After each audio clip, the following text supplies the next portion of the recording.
ಸರ್ಕಾರದ ಹಿಡಿತದಲ್ಲಿರುವ ದೇವಸ್ಥಾನಗಳು ಹಿಂದೂಗಳ ಕೈಗೆ ಬರಬೇಕು. ಅಸ್ಪೃಶ್ಯತೆ ನಿರ್ಮೂಲನಕ್ಕೆ ಸಂವಿಧಾನದ ಆಶಯ ಈಡೇರಲೇಬೇಕು. ಹಿಂದೂ ಧರ್ಮದಲ್ಲಿ ಅಸ್ಪೃಶ್ಯತೆ ಹೋಗಲಾಡಿಸಬೇಕು. ಹೀಗೆ ಹಲವು ಸಂತರ ವಾದ ಮಂಡನೆ ಧರ್ಮ ಸಂಸತ್ನಲ್ಲಿ ನಡೆದಿದೆ. ಉಡುಪಿಯಲ್ಲಿ ನಡೆಯುತ್ತಿರುವ ಧರ್ಮ ಸಂಸತ್ನ 2ನೇ ದಿನ ಸಂತರಿಂದ ಬಂದಿರುವ ಆಗ್ರಹಗಳು ಇವು. ಉಡುಪಿಯ ರಾಯಲ್ ಗಾರ್ಡನ್ ಮೈದಾನದಲ್ಲಿ ನಡೆಯುತ್ತಿರುವ ವಿಶ್ವ ಹಿಂದೂ ಪರಿಷತ್ನ ಧರ್ಮ ಸಂಸದ್ 2ನೇ ದಿನಕ್ಕೆ ಕಾಲಿಟ್ಟಿದೆ. ಇಂದು ಪ್ರಮುಖವಾಗಿ ಸಂತರ ಸಮಾಗಮದಲ್ಲಿ ಚರ್ಚಾಗೋಷ್ಠಿಗಳು ನಡೆದವು. ಪ್ರಮುಖವಾಗಿ ದೇವಸ್ಥಾನಗಳನ್ನು ಸರ್ಕಾರ ವಶದಲ್ಲಿ ಪಡೆದಿರುವ ಬಗ್ಗೆ ಚರ್ಚೆ ನಡೆಯಿತು. ಮಾತ್ರವಲ್ಲದೆ ಅಸ್ಪೃಶ್ಯತೆಯ ಬಗ್ಗೆನೂ ಸಂತರಿಂದ ವಾದ ಮಂಡನೆ ನಡೆಯಿತು. ಸಂತರ ವಾದ ಮಂಡನೆಯ ಪ್ರಮುಖ ಹೈಲೈಟ್ಸ್ಗಳು ಇಲ್ಲಿದೆ.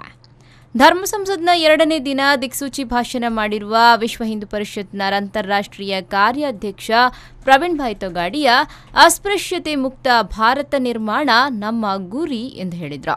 स्पष्ट मानना है छुआछूत मुक्त भारत, गरीबी मुक्त भारत.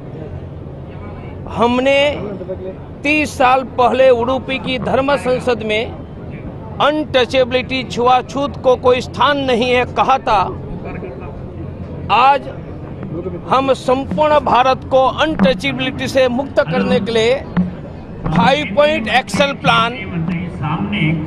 पहला पॉइंट, हर गांव में मंदिर, भोजन, तालाब, कुआं का पानी और स्मशान शेड्यूल कास्ट सहित सभी हिंदुओं के लिए एक रहे. ಸರ್ಕಾರದ ವಶದಲ್ಲಿರುವ ದೇವಸ್ಥಾನಗಳು ಹಿಂದೂಗಳ ಕೈಗೆ ಬರಬೇಕೆಂದು ಧರ್ಮ ಸಂಸದ್ನ ಚರ್ಚಾಗೋಷ್ಠಿಯಲ್ಲಿ ಸಂತರು ಆಗ್ರಹ ವ್ಯಕ್ತಪಡಿಸಿದರು.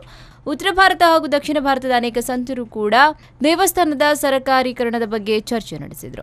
ಇವತ್ತು ನಡೆದ ಗೋಷ್ಠಿಯಲ್ಲಿ ಸರ್ಕಾರದ ದೇವಸ್ಥಾನದ ಮೇಲಿನ ಹಸ್ತಕ್ಷೇಪದ ಬಗೆಗೆ ಸಾಕಷ್ಟು ಚರ್ಚೆಗಳು ನಡೆದವು.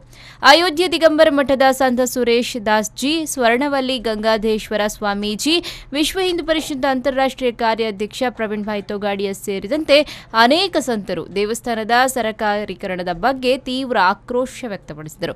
ಇದರ ಜೊತೆಗೆ ನಿನ್ನೆಯಂತೆ ಅಯೋಧ್ಯೆಯಲ್ಲಿ ಮಂದಿರ ನಿರ್ಮಾಣ, ಧರ್ಮವನ್ನು ಬಿಟ್ಟು ಹೋದವರನ್ನ ಮತ್ತೆ ಮಾತೃ ಸಂಸ್ಥೆಗೆ ಕರೆಸಿಕೊಳ್ಳುವ ಬಗೆಗೆ, ಜಾತಿ ವ್ಯವಸ್ಥೆ ಬಗ್ಗೆಗೂ ಚರ್ಚೆ ನಡೆಸಲಾಯಿತು. ಕರ್ನಾಟಕದಲ್ಲಿನ ಸರ್ಕಾರ ದೇವಸ್ಥಾನಗಳನ್ನು ತನ್ನ ವಶಕ್ಕೆ ಪಡೆದಿರುವುದಕ್ಕೂ ವಿರೋಧ ವ್ಯಕ್ತಪಡಿಸಲಾಯಿತು. इशू किया है कि जो अधिग्रहण हो गए हैं उनको वापस किया जाए, जो पहले हो गए थे उनको भी वापस करने की प्रक्रिया की जाए, और किनको हैंडओवर करना है, फ्यूचर कोर्स ऑफ एक्शन क्या होगा, पूज्य संतों के साथ बैठकर स्टेट गवर्नमेंट इसको तय कर सकती है. लेकिन हिंदुओं की आस्थाएं सरकारी नियंत्रण में रहें, ये संतों को स्वीकार नहीं है. We don't want to cap our faith under captivity. It cannot be accepted. हम जिस रास्ते से, जिस मार्ग से चल रहे हैं, विश्व हिंदू परिषद इस कार्य में सबसे आगे है. वही पत्थर से मंदिर का निर्माण होगा जो बनकर के तैयार है, और वहीं पर राम जन्मभूमि का निर्माण होगा, दूसरे जगह नहीं.